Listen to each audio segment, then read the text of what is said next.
దూత media, power of news.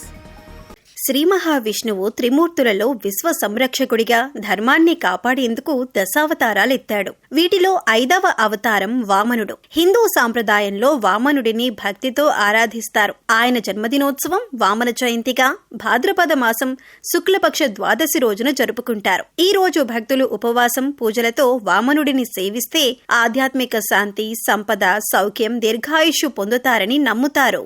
ఈ పవిత్ర రోజున వామనుడి అవతార కథ, పూజా విధానం, దాని ఆధ్యాత్మిక ప్రాముఖ్యతను తెలుసుకుందాం.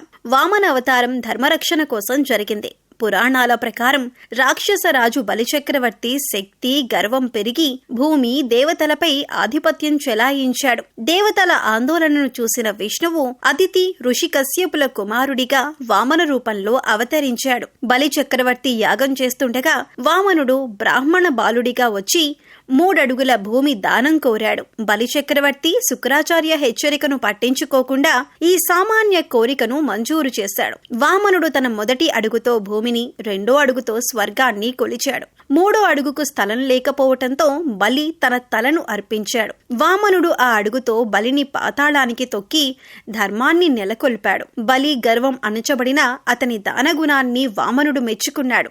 ఈ కథ వినయం, భక్తి, దానం యొక్క గొప్పతనాన్ని బోధిస్తుంది.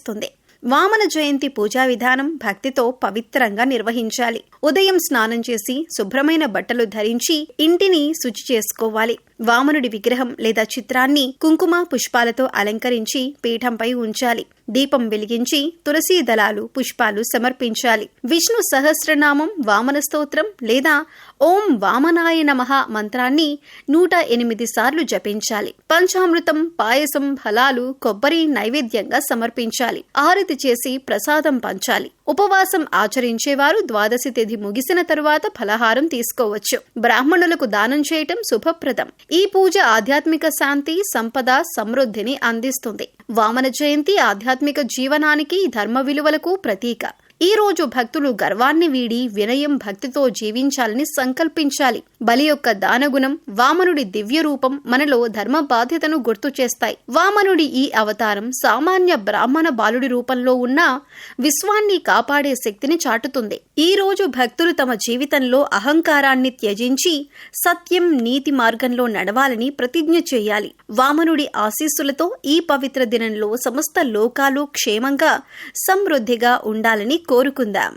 For more updates, please subscribe Doota Media.